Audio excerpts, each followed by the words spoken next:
Dah, siap. Kita satu dalam doa, kita berdoa. Bapa, dalam nama Tuhan Yesus, kami sungguh mengucap syukur atas malam ini Tuhan yang Kau jadikan bagi setiap kami. Kami rindu untuk mendengarkan firman-Mu ya Tuhan. Kami rindu untuk belajar lebih dalam lagi akan kebenaran firman-Mu. Berbicaralah ya Tuhan, Kau berikan kami semua Tuhan hati yang mau mendengarkan Engkau, dan benih firman ini dapat ditanamkan dalam hati kami. Dalam nama anak-Mu Yesus Kristus kami berdoa mengucap syukur. Haleluya. Amin. Shalom saudara. Shalom. Selamat malam. Malam. Ya, sebelumnya mungkin ada yang belum kenal. Saya mau perkenalan diri dulu juga. Nama saya Levran. Ya, saya dan istri menggembalai di suatu jemaat Tuhan di GKPR Karis di Gading Serpong, Ruko Magiore tepatnya. Dan kesempatan pada malam hari ini, terima kasih kepada Pak Imam dan CDC sudah memberikan kesempatan untuk melayani dalam firman Tuhan pada malam hari ini. Baik, langsung saja kita masuk Kingdom Prosperity.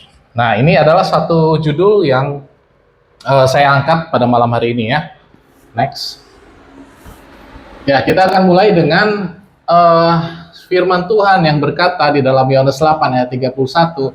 Maka katanya kepada orang-orang Yahudi, ya, katanya, jikalau kamu tetap di dalam firman-Ku, ya, maka kamu benar-benar adalah murid-Ku.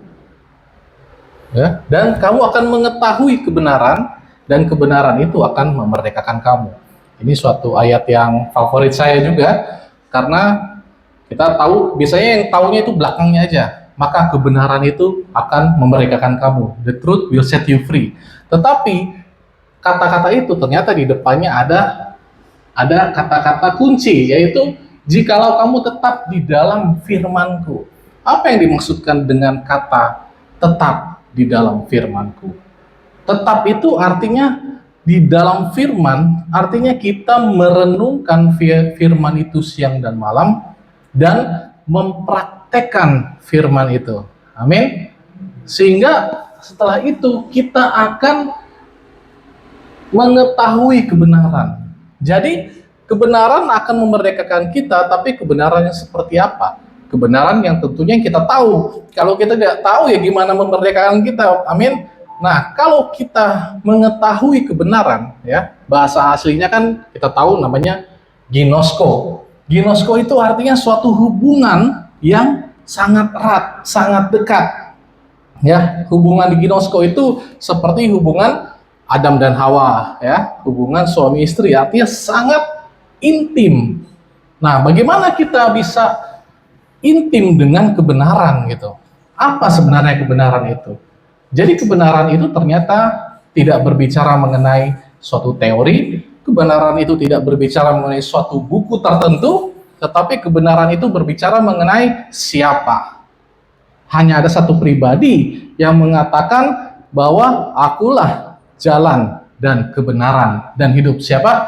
Yaitu Tuhan kita, Yesus Kristus. Amin. Jadi kita harus mengetahui, tetap di dalam firman Tuhan, sehingga kita, begitu kita merenungkan firman, seperti saat ini kita belajar dalam pemuritan, dan kita bukan hanya merenungkan, tapi juga mempraktekkan, sampai suatu saat firman itu kita alami. Dan akhirnya kita lihat, wow, it really works. Itu benar-benar bekerja dalam hidup saya. Amin. Next. Nah, ini kita boleh baca bersama-sama ya. 2, 3. Roh Tuhan ada padaku, oleh sebab Ia telah mengurapi aku untuk menyampaikan kabar baik kepada orang-orang miskin, dan Ia telah mengutus aku untuk memberitakan pembebasan kepada orang-orang tawanan dan penglihatan bagi orang-orang buta, untuk membebaskan orang yang tertindas, untuk memberitakan tahun rahmat Tuhan. Di sini ada yang aneh, saudara, kalau saudara lihat. Untuk orang-orang yang tertindas dibebaskan.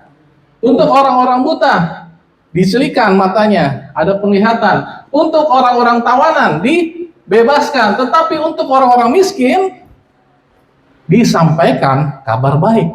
Ternyata somehow ya, untuk mengatasi kemiskinan yang dibutuhkan adalah Injil. Yang dibutuhkan adalah kabar baik. Amin. Next. Oke, apa itu prosperity? Nah, seringkali kalau kita dengar prosperity, apalagi kalau di dalam gereja, seringkali kata-kata mau kaya itu untuk orang Kristen itu menggelitik, betul ya? Sepertinya, aduh, kayaknya nggak pantas deh kita kalau ngomongin kekayaan, apalagi di balik mimbar. Kalau di mimbar itu mbok ya ngomong masalah iman, masalah apa? Damai sejahtera. Tetapi kalau ngomong pingin kaya itu kepada Tuhan itu sepertinya aduh gimana banget gitu lah, ya. Sehingga orang-orang Kristen saat ini tertipu.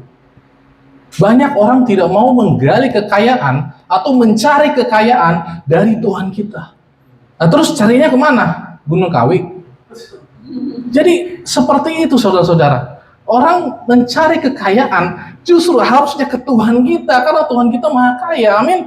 Tetapi prosperity, begitu kita mendengar adanya kekayaan, kemakmuran di dalam kekristenan, orang akan berpikir bahwa kekayaan itu identik dengan greedy, dengan selfish, gitu ya, dengan sepertinya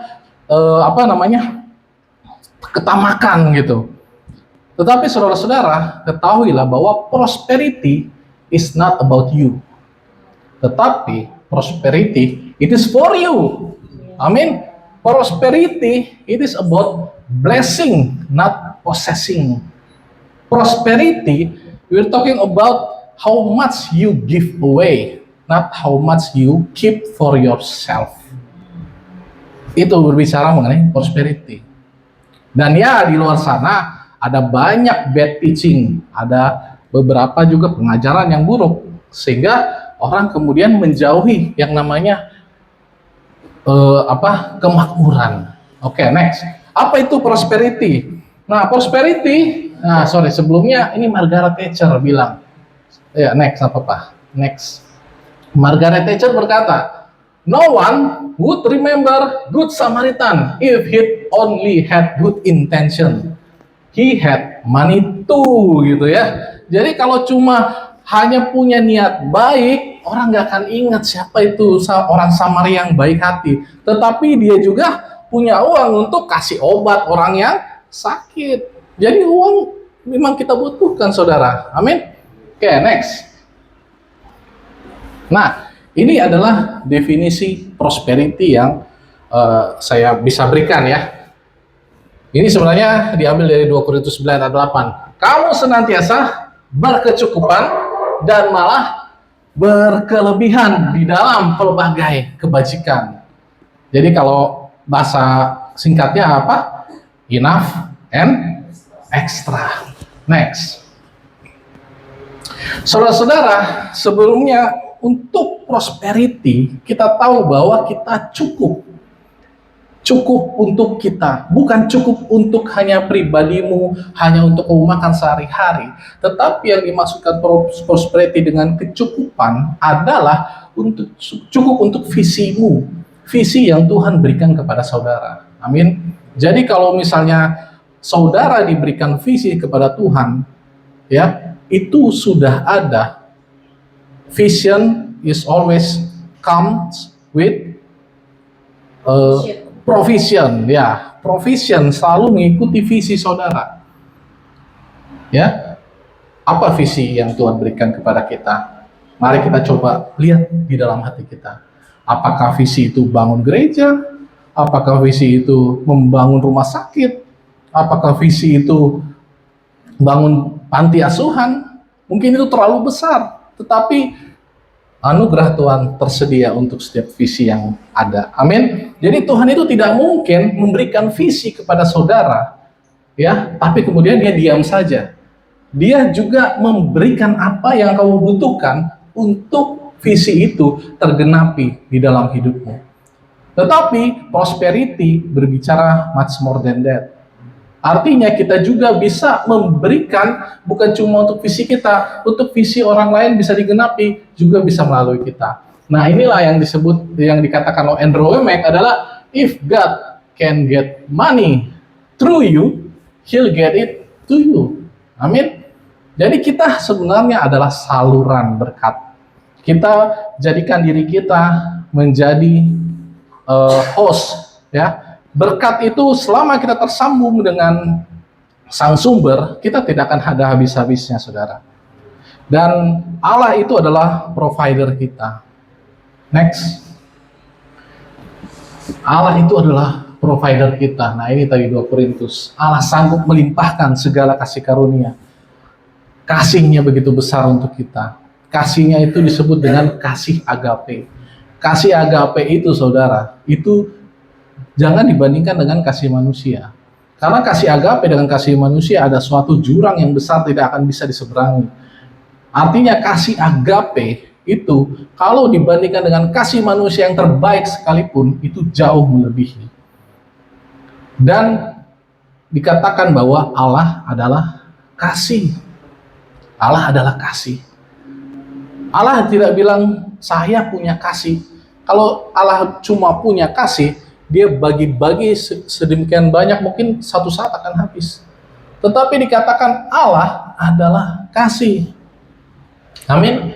Artinya begitu Allah berhenti mengasihi kita 5 menit saja, maka dia akan 5 menit berhenti menjadi Allah. Karena dia adalah kasih itu sendiri.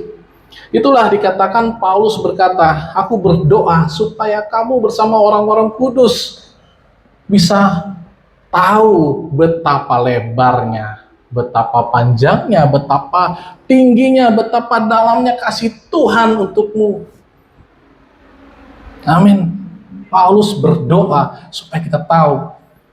Karena apa, saudara-saudara? Karena kalau kita bisa memahami kasih Tuhan, ya, sehebat-hebatnya kita memahami kasih Tuhan itu, ya, terlepas dari kasih Tuhan itu memang besar, terlepas dari Tuhan itu hebatnya Tuhan, tetapi kita tidak akan mungkin bisa mengalami hebatnya Tuhan itu terlepas dari pikiran kita mengenai Dia.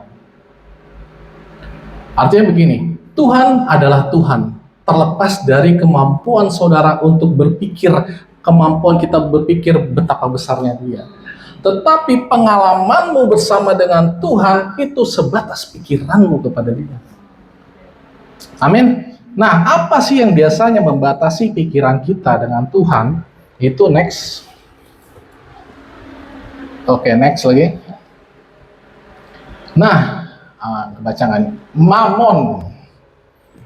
Ada suatu spirit of mammon, ya, kita udah kenal ya, bahwa ternyata ada spirit of mammon yang menghalangi, menjadi tudung, menghalangi untuk kita bisa merasakan betapa hebatnya Tuhan dalam hidup kita.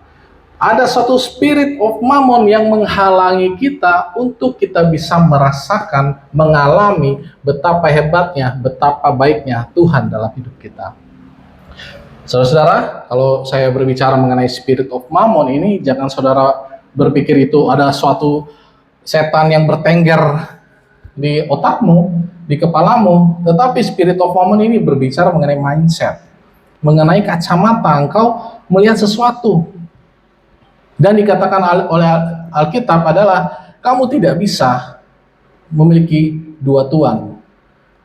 Kamu mau berhamba kepada Tuhan atau kepada Mammon? Gak bisa, saudara. Kamu hanya bisa salah satunya saja. Ya, hanya bisa salah satu. Artinya apa? Artinya apakah kita merasa secure, ya? Keyakinan kita, rasa aman kita letakkan kepada siapa? Apakah kepada uang atau kepada Tuhan? Kalau kita meletakkan rasa aman kita itu kepada uang atau kepada Mammon, ya, kita mungkin merasa aman kalau ada banyak uang di bank, kalau depositonya sudah banyak, kalau aset-aset kita sudah banyak, ya, rumah sudah banyak, ya, itu kita mungkin merasa feel secure di sini. Nah, itu hati-hati saudara, itu mamon. Karena mamon itu artinya cinta akan uang. Jadi hati kita diberikan kepada mamon, ditempatkan di situ. Nah, saudara-saudara, cinta uang ini itu bagaikan koin yang punya dua sisi. Ya, kalau yang sering main saham tahu nih namanya apa. Yang satu sisi namanya fear, yang satu sisi namanya greed. Fear and greed. Dan dua-duanya punya message yang sama. Fear itu artinya apa? Kekhawatiran bahwa tidak akan cukup. Itu fear. Tetapi di satu sisi greed itu ketamakan, itu adalah tidak pernah puas karena tidak pernah merasa cukup. Tidak. Jadi kata kuncinya adalah is not enough. Dan hanya satu yang bisa berkata enough, yaitu Christ is enough. Nah, saudara-saudara, baik fear maupun greed itu semuanya berkata tidak cukup. Nah, saudara-saudara, kalau kita mau menggali, saya coba ini ya, interview. Saudara-saudara menjawab dalam hati boleh.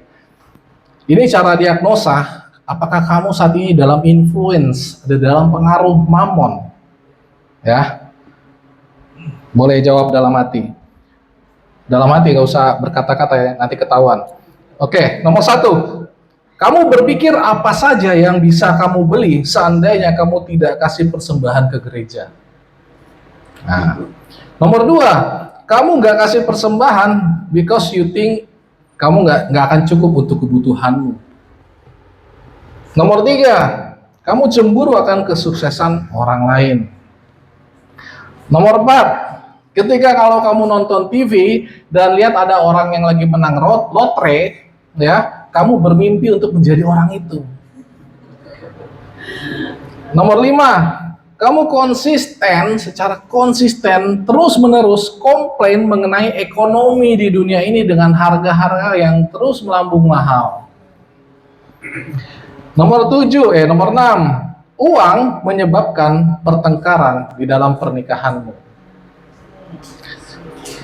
Berikutnya, uang menyebabkan problem di dalam tidurmu dan problem di dalam kesehatanmu. Gak usah dijawab, saudara. Nanti ketahuan. Oke. Berikutnya adalah nomor 9, memikirkan apa yang tidak dimiliki oleh orang lain tetapi kamu punya. Atau sebaliknya, apa yang dimiliki oleh orang lain tapi kamu nggak punya. Nomor 10, kalau kamu mulai panik, ya, aku nggak tahu ini kemana aja uangnya pergi nih, kok tinggal segini. Nomor 11, walaupun kamu menghasilkan uang lebih banyak dari yang biasanya kamu dapatkan, kamu sepertinya merasa tidak cukup. Nomor 12, membeli barang-barang yang tidak kamu butuhkan karena diskon, good deal, ya. Oke, nomor 13, takut kalau setiap pendeta selalu mengejar uangmu. Nah, ini kebetulan saya pendeta. Oke, yang terakhir, nomor 14, kalau kamu punya saldo kredit card, hutang konsumtif yang tidak bisa dibayar. Oke, saudara-saudara, itu silakan mendiagnosa sendiri. Dan kemudian yang ujung-ujungnya adalah kekhawatiran bahwa tidak akan cukup. Dan apa yang Tuhan katakan mengenai kekhawatiran? Di Matius dikatakan, jangan khawatir di dalam hidupmu. Apa yang kamu makan, apa yang kamu pakai. Jangan khawatir akan tubuhmu, apa yang akan kamu pakai. Jadi jangan khawatir, saudara-saudara. Karena apa, saudara-saudara? Karena kekhawatiran itu berlawanan dengan iman. Kalau kamu khawatir, maka kamu tidak dalam posisi beriman. Amin. Kamu hanya bisa salah satu. Apa kamu beriman atau kamu khawatir? Gak bisa dua-duanya, saudara. Amin. Nah, yang kita butuhkan sebenarnya bukan kekayaan. Yang kita butuhkan adalah great relation with the source. Hubungan dengan Tuhan. Karena hanya dengan hubungan dengan Tuhan kita merasa aman. Jadi iman itu apa, saudara? Iman adalah imajinasi. Jadi iman itu adalah imajinasikan dirimu dengan Tuhan di dalam imajinasi itu.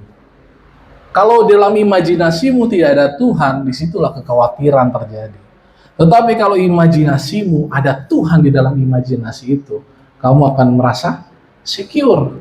Securemu, rasa amanmu akan datang dari Tuhan. Oke, next. Karena waktunya sudah mau habis. Oke, barang siapa setia dalam perkara-perkara kecil, ia setia juga dalam perkara-perkara besar. Jadi saudara-saudara, ternyata kalau kita berbicara mengenai uang, itu ternyata dikatakan oleh Alkitab adalah perkara-perkara kecil. Amin. Jadi kalau kita berbicara mengenai uang, itu kalau diibaratkan anak tangga, itu adalah anak tangga yang pertama.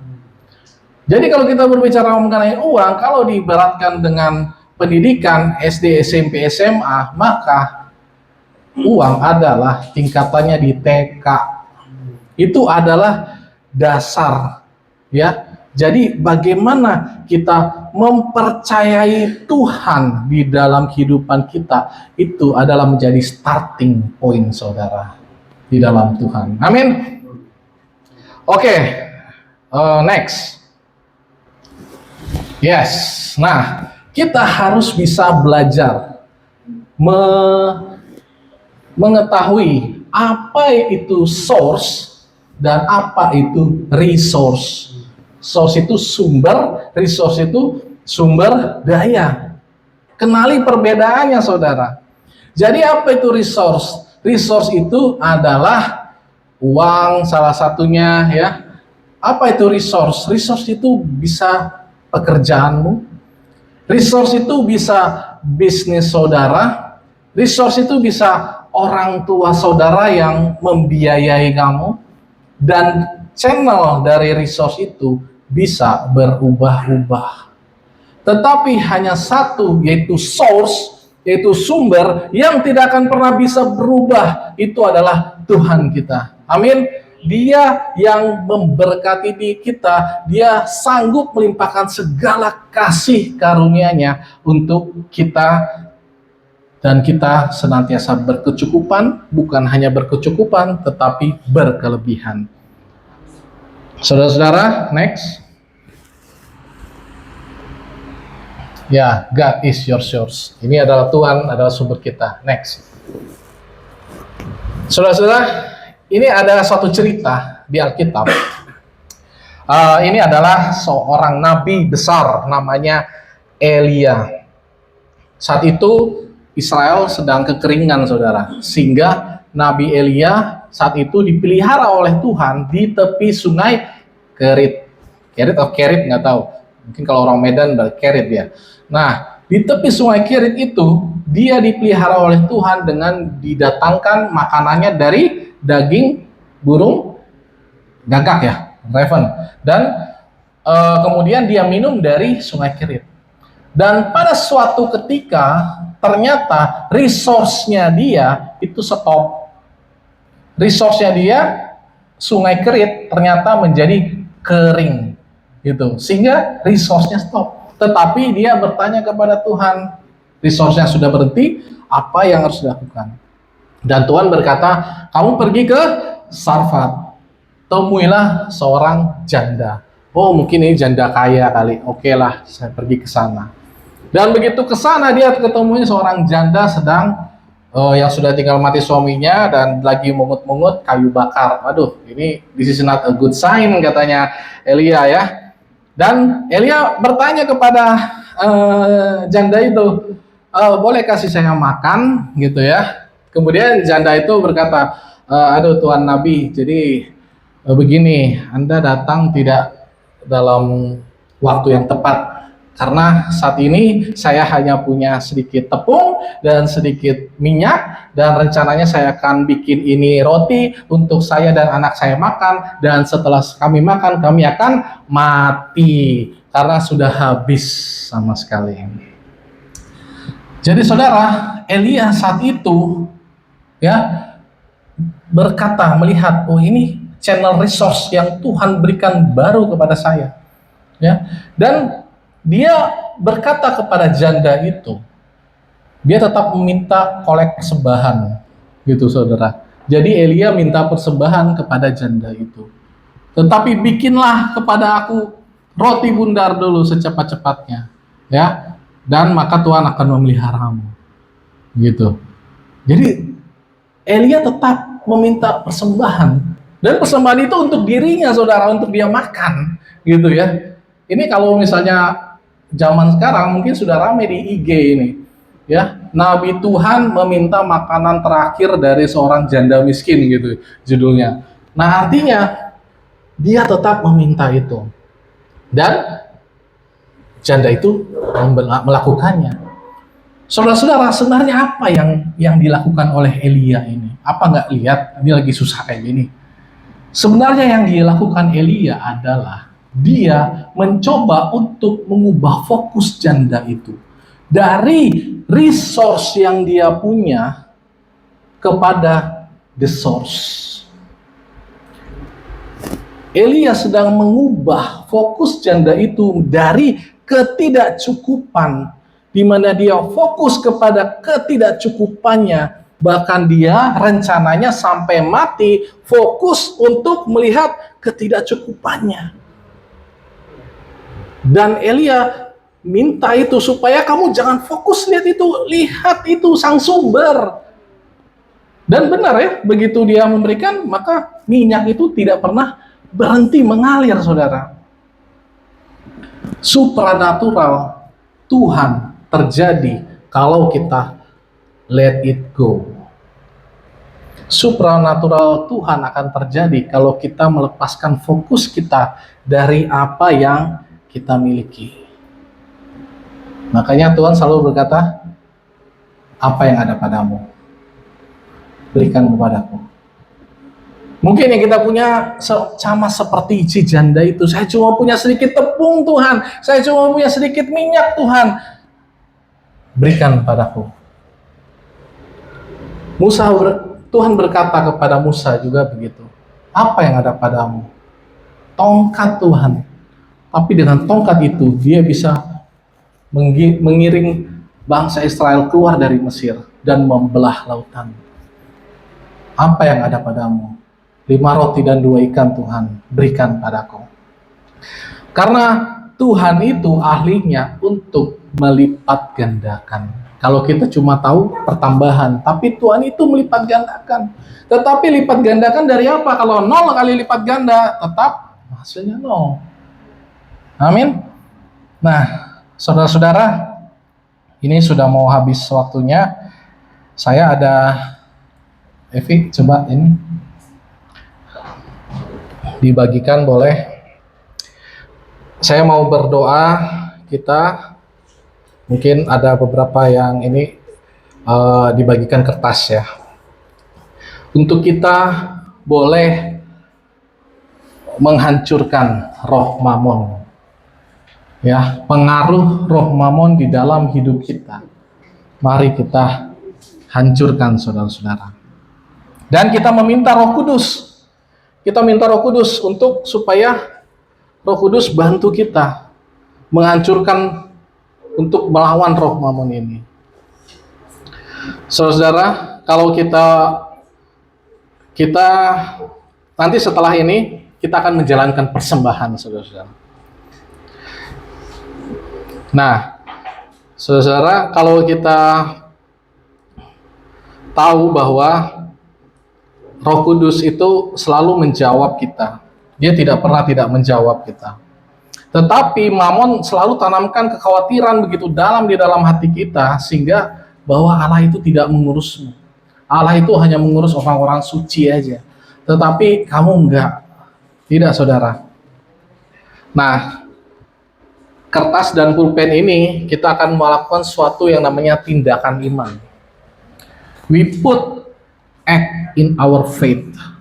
Kita menaruh perbuatan di dalam iman kita. Amin. Ini adalah langkah iman kita. Kita akan menanyakan kepada Roh Kudus, saudara. Suatu pertanyaan berikut nanti. Kita akan menanyakan kepada Roh Kudus. Dan Roh Kudus itu bersuara, Roh Kudus itu berbicara, saudara, kepada kita. Berbeda kalau dengan perjanjian lama, Roh Kudus itu berbicaranya audible. Ya, tetapi kalau zaman sekarang, Roh Kudus itu berbicara bagaimana? Mau tahu, saudara? Boleh kita pejamkan mata sebentar? Nah, saat ini, saudara, kita coba untuk berkatakan nama lengkap kita di dalam hati, saudara, tidak usah berbicara. Nama lengkap kita, nama pertama, nama tengah, dan nama akhir saudara di dalam hati tanpa bersuara. 1, 2, 3. Boleh buka mata? Jadi saudara-saudara, kalau Allah berbicara kepada kita, seperti itu terdengarnya. Dia berbicara kepada kita di dalam hati kita. Amin. Jadi kalau zaman dulu, nabi-nabi mendengar suaranya audible. Karena apa? Gak ada Roh Kudus di dalam. Tapi zaman sekarang, ya, sejak ada darah, Roh Kudus ada di dalam saudara dan saya. Jadi kalau saudara menunggu Tuhan itu berbicara seperti ini, Fran.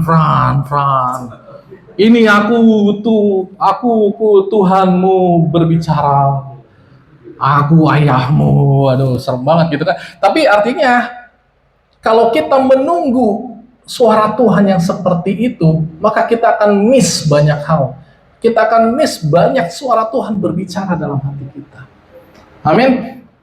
Nah, saudara-saudara, dikatakan siapa yang mengikatkan dirinya dengan roh Tuhan menjadi satu dengan Dia. Jadi roh kita sudah satu dengan roh Tuhan. Oke, next. Sekarang kita sama-sama tanyakan kepada Roh Kudus pertanyaan ini. Roh Kudus, apa hal yang selalu kukhawatirkan yang engkau tidak mau aku khawatirkan?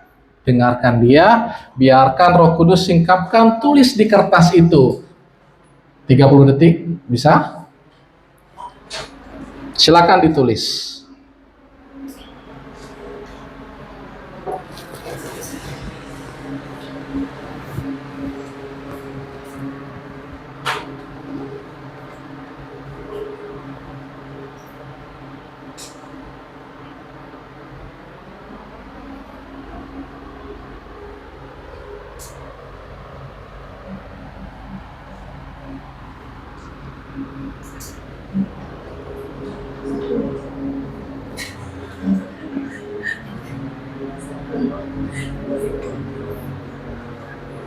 Sudah?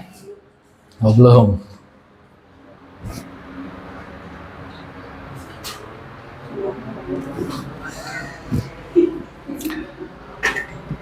Oke.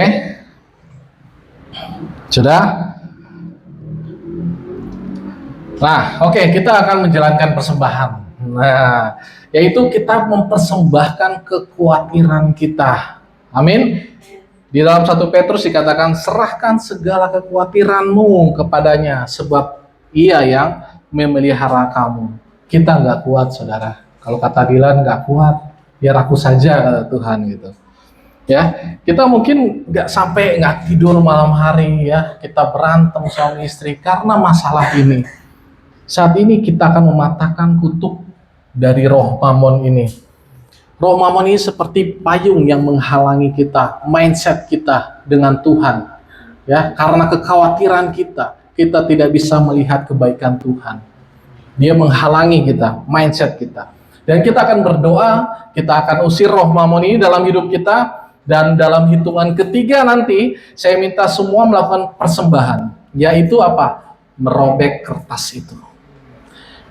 Kita akan merobek kertas itu, dan biarlah nanti robekan kertas itu menandakan berakhirnya pengaruh roh mamon dalam hidup saudara.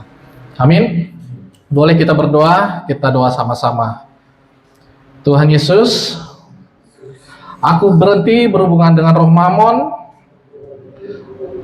Aku berhenti menjadikan uang sebagai sumberku. Aku serahkan kekhawatiranku kepadamu Tuhan.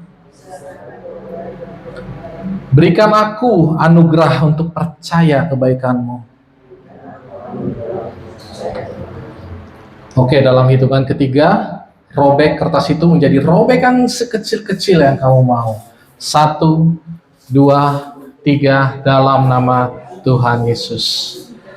Tuhan, aku bersyukur Engkau yang membebaskan kami. Kami berhenti berhubungan dengan roh Mamon dan melangkah masuk di dalam kerajaan Allah, di mana Bapa kami surgawi mengasihi kami. Dan kami memiliki perjanjian darah bahwa segala kebutuhan kami selalu tercukupi, bahkan berkelimpahan di dalam berbagai kebajikan. Biarlah setiap kami melangkah di dalam visi Tuhan dan provision Tuhan menyertai kami, kebajikan dan kemurahan belaka menyertai kami, mengikuti kami. Aku berkati umat-Mu di dalam nama Tuhan Yesus Kristus. Amin. Terima kasih.